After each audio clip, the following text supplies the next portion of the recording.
hukum, ya, ya, sehingga supaya masalah cepat selesai, Loli cepat di rumah, Papi bisa lihat setiap hari, ya kan?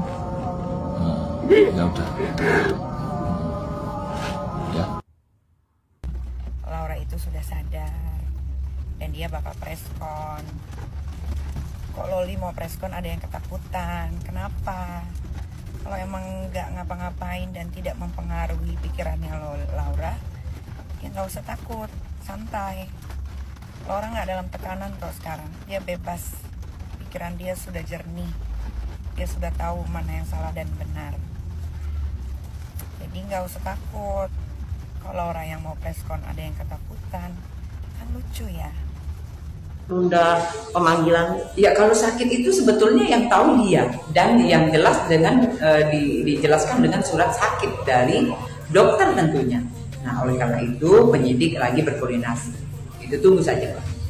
Tapi apakah itu alasan yang sangat patut nggak sih Bu itu untuk? Ya kalau sakit mungkin yang tahu diri sendiri ya, dan kemudian itu dibuktikan dengan surat sakit dari dokter.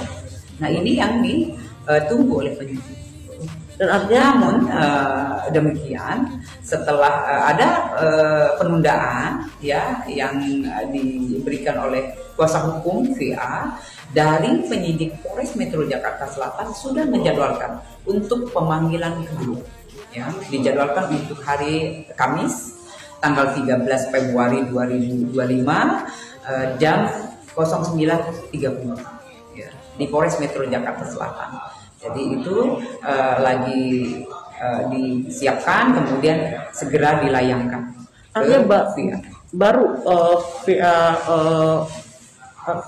memberikan surat izin sakitnya baru atau gimana? Ya, jadi tadi pemberitahuannya demikian dari penyidik ya. Saya setelah berkoordinasi dengan penyidik setelah jam hari ini yang sudah ditentukan tidak hadir. Artinya tapi itu tidak bermasalah kan Bu untuk kalau alasannya memang tepat ya? Ya kalau memang itu sudah dikoordinasikan dengan penyidik, kemudian penyidik sudah menerima, itu tidak bermasalah ya. Jadi wewenang ada di penyidik. Nah, artinya kalau seandainya besok ini dia dipanggil lagi, alasan lagi gimana? Ya, jadi kita sudah kita mengacu dengan KUHP tentunya ya, di situ jelas ada di pasal 112 karena memang penyidik itu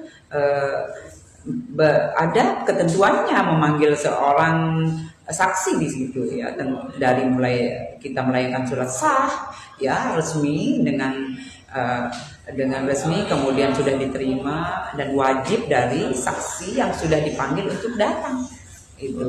Dan kemudian setelah kita panggil satu dan panggilan kedua, untuk panggilan ketiga tentunya di situ jelas di pasal 112 KUHP kita harus jemput dengan paksa, itu jelas. Artinya menunggu ini berarti tinggal tunggu semoga mereka datang. Ya mudah-mudahan dari VA ya kita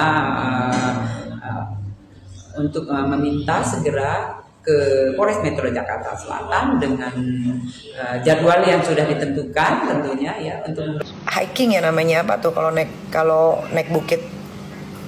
Bukit itu apa namanya? Ya, pokoknya itulah. Soalnya kemarin seminggu yang lalu dia minta dikirimin sepatu buat biar dia kalau naik bukit itu nggak kepleset gitu. Nah jadi dia tuh satu kamar nih gue ceritain ya, karena kan kalian penasaran Laura di mana, Laura di mana. Laura ada di satu tempat di daerah pegunungan yang sejuk sekali, trekking lah pokoknya itu. Trekking apa hiking sih? Ya pokoknya hiking ya udah hiking. Jadi dia tuh sekamar 3 orang, perempuan semua pastinya. Nah terus kalau yang di ujung sana itu khusus untuk laki-laki. Jadi yang masuk ke sini tuh kalangan-kalangan anak-anak orang kaya. Nah terus dia sekamar bertiga. Salah satu dari temannya itu juga pernah sekolah di UK ternyata. Yang satu ada anak salah satu yang punya salah satu anak orang kaya punya perusahaan lah bapaknya di Jakarta ini. Tapi bermasalah juga. Jadi Laura tuh setiap malam punya teman ngobrol, dia bisa bercerita gitu kan, ditanya masalahnya Laura apa, sampai akhirnya dia bisa berdamai dengan dirinya. dia bisa jujur sama dirinya, dan dia sudah mengakui apa yang sudah terjadi selama 1 tahun belakangan ini tanpa ada paksaan. Kalau kalian tidak percaya, nanti minggu depan Laura akan press conference secara terbuka. Kalian bisa dengarkan sendiri. Kalau ada yang bilang, Kak nggak takut nanti plot twist tiba-tiba dia malah ngejelek-jelekin lagi? Insya Allah tidak. Ya, insya Allah tidak. Begitu minggu depan. Dan minggu depan yang boleh wartawan datang hanyalah wartawan-wartawan yang punya hati dan otak. Kenapa gue bisa bilang gitu? Gue tidak akan membiarkan wartawan-wartawan yang datang waktu acara Laura kesurupan kabur dari rumah aman dan dibawa sama Rasman ke hotel, habis itu ke Polres, itu tidak akan boleh meliput sama sekali. Jadi hanya wartawan-wartawan yang memang paham bahwa anak di bawah umur tidak boleh diwawancara, apalagi mukanya tidak di-blur. Jadi wartawannya akan saya sortir, ya, wartawan yang selalu ingin mencari berita tapi tidak menggunakan isi kepalanya tidak akan saya undang atau tidak akan saya beri masuk. Kak, bahas kasus Loli yang dikasarin dan ditipu apartemen dong, Kak.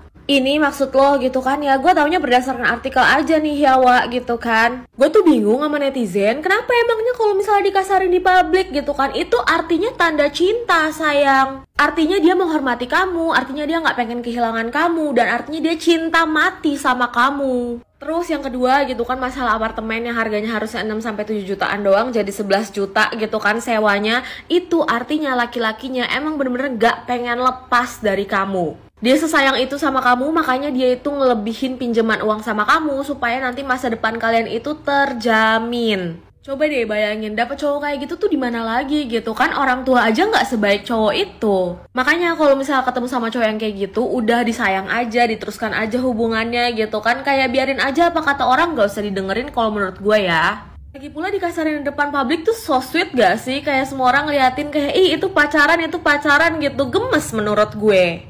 Terus buat orang-orang yang komentar gitu kan, nanti juga menyesal kembali ke ibunya dan segala macam. Denger omongan gue ya. Orang-orang yang dalam situasi kayak gitu, mereka gak akan menyesal sampai anaknya mereka itu mengalami hal yang serupa, oke? Jadi gak perlu dikasih tahu gitu ya. Kayak semua orang kan juga bisa lihat, kayak siapa sih yang gak mau punya cowok kayak gitu? Ya udah, intinya semoga langgeng gitu kan Loli dengan pacarnya yang sekarang. Segitu aja dari gue. Peace, love, and gaul. By the way, ini VT-nya buat yang paham-paham aja ya, yang nggak paham nggak diajak. Bisa jadi tuh seperti itu. Bisa jadi karena keseringan sih, menurut aku.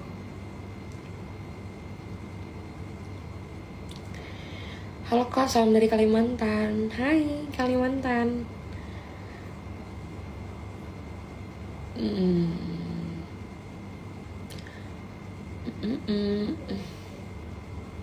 Apa tuh? Iya, semenjak Sushi masuk ke Indo dulu sushi terus sekarang udah B aja. Iya kan? Sekarang udah B aja. Ya kan? Aku tuh dulu tuh suka banget sama sushi tahu. Aku tuh bisa makan sushi tuh sampai setiap hari nggak bosen-bosen. Tapi nggak tahu kenapa deh, bosen aja gitu.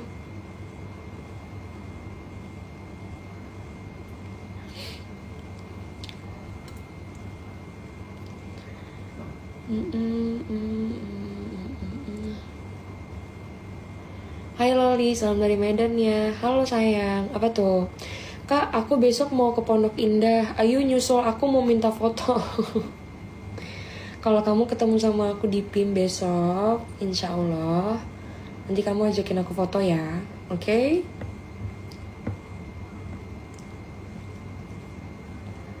Menu favorit di Pepper Lunch apa kak? Menu favorit aku di Pepper Lunch itu double steak hamburger plus egg ditambah cheese, please lah. Itu enak banget anjir. Enak banget. Aku tuh paling suka kalau untuk di maksudnya Pepper Lunch menunya itu. Setiap kalau ke Pepper Lunch pasti itu terus double hamburger plus egg ditambah cheese. Itu enak banget. Enaknya di Pepper apa tuh? enak apa tuh mana sih? Enaknya di paper lunch itu waktu dimasakin. Enggak aku biasanya kalau aku sukanya masak sendiri. Aku biasanya sukanya masak sendiri kalau di paper lunch, karena kalau dimasakin tuh nggak tahu kenapa rasanya beda aja anjay. Jadi kayak suka nggak enak gitu loh. Tapi kalau masak sendiri tuh kan aku tuh kalau makan di paper lunch tuh paling suka sama sosnya. Sosnya tuh enak banget. Sosnya tuh menurut aku yang ngebikin makanan tuh jadi gurih-gurih maknyoy gitu.